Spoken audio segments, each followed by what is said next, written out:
तो नमस्कार दोस्तों, स्वागत है आपका फिर से हमारे चैनल पे। आज मैं एक कहानी और लेके आया हूँ देवमाली की।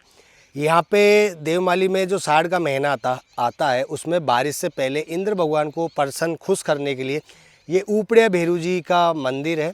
यहाँ पे उनको पूजा जाता है, उनके सामने अरदास की जाती है, जब जाके यहाँ देवमाली में बरसात होती है कहा जाता है। और ये वो पत्थर है जो देवनारायण जी को नमन नहीं किया था, इसलिए इसको ऊपड़िया भैरू जी के नाम से जाना जाता है। और इसी के बगल में एक पत्थर है जो पूरा झुका हुआ है। इस शिला के नज़दीक ही एक छोटी शिला है, वो थोड़ी झुकी हुई है। आप देखोगे शिला इतनी झुकी हुई है कि वो गिर भी सकती है, लेकिन ये देवनारायण जी का वरदान है। यहाँ पे झुके हुए हैं पत्थर, क्योंकि जब देवनारायण जी जब यहाँ आए थे ब्यावर से तो इन सारे पत्थरों ने नमन किया था, लेकिन ये जो एक पत्थर दिख रहा है ये पूरा पत्थर सीधा है। इसे ऊपड़िया भैरू जी के नाम से जाना जाता है। और इसकी ये कहानी है कि यहाँ पे देवनारायण जी के जो बरसात होते हैं उससे पहले यहाँ पे उसको यहाँ पे आषाढ़ के महीने में बारिश के लिए, अच्छी बारिश के लिए यहाँ पे इनकी पूजा अर्चना की जाती है। और ये बहुत ही पूरे गांव वाले करते हैं, जो लावड़ा गोत्र के जो गुर्जर समाज है वो पूरे की पूरे यहाँ पूजा अर्चना करते हैं। और पास में ही यहाँ पे एक छोटा सा तालाब है, तो मैं आपको दिखाता हूँ। तो दोस्तों ये देखो आप, ये जो शिला देख रहे हो आप, ये बिल्कुल बहुत ही ज़बरदस्त शिला है और इसे ऊपड़िया भैरू जी के नाम से जाना जाता है। तो आप देखेंगे ये शिला किस प्रकार की शिला है। और ये देखो, ये ऊपर से आप देखोगे और ये देखो नीचे तक देखो आप, बिल्कुल ऊपर ज़्यादा ऊंचाई है और नीचे बिल्कुल पतली दिखाई दे रही है ना। तो ये एक चमत्कार है शिला का कि ये गिरी नहीं, बिल्कुल आप देखोगे बहुत ही इस प्रकार से। और इसी के जस्ट नज़दीक में आप देखेंगे ये भी एक चट्टान सी दिखाई दे रही होगी। तो ये सीधी शिला है, बिल्कुल सीधी चट्टान है।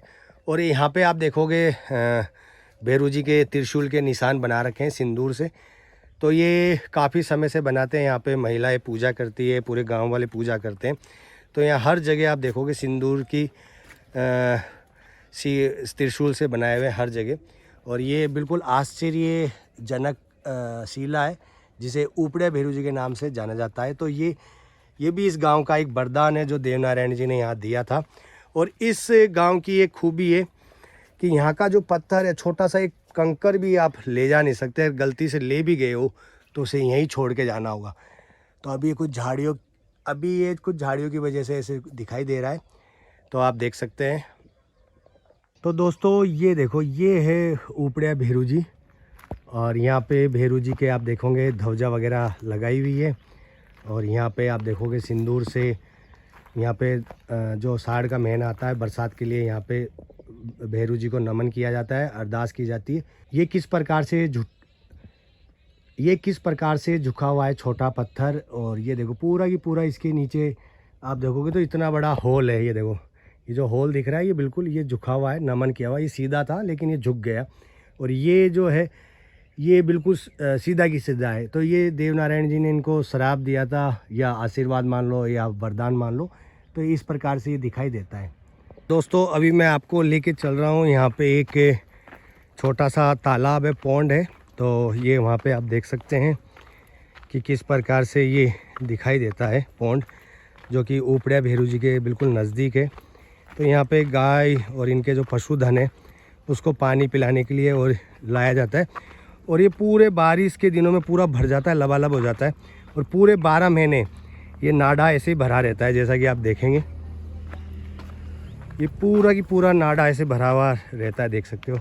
और इसके आसपास का क्षेत्र आप देखोगे कि किस प्रकार के यहाँ पे दिखाए गए हैं, ये देख सकते हो आप किस प्रकार से यहाँ पे दिखाए गए हैं।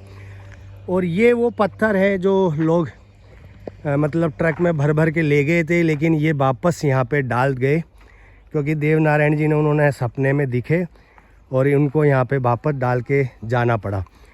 तो ये पत्थर है, आप देख सकते हैं कितने ज़बरदस्त पत्थर है, ग्रेनाइट जैसे दिखाई देते हैं। तो अभी ये बात आप मेरी बात मान गए होंगे। यहाँ बगल में ही कोई कटिंग वटिंग हुई थी, कोई खुदाई उदाई की, तो ये सारे पत्थर यहाँ निकले थे। तो ये पत्थर आप देख सकते हो ऐसे कैसे यहाँ पे छोड़ के और चले गए। तो दोस्तों ये ऊपड़िया भैरू जी के पीछे का कुछ व्यू है जो कुछ इस प्रकार से दिखाई देता है। और ये बिल्कुल झाड़ियों से लबालब हो चुका है। ये देख सकते हो कितने गोल गोल पत्थर है निकले हुए हैं। तो ये मैं आपको दिखा रहा हूँ कि आप पूरी देख सकते हैं विवरण कि किस प्रकार से इनकी संरचना है। बिल्कुल खड़े हुए पत्थर जो कि उपड़े बेरुजी के नाम से इनको जाना जाता है, और ये देवमाली में स्थित है।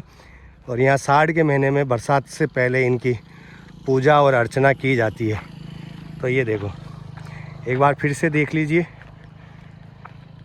और इनके यहाँ दारू वगैरह भी नहीं छड़ती है, और ये भी एक चमत्कार है, आप देख सकते हैं। ये देखो।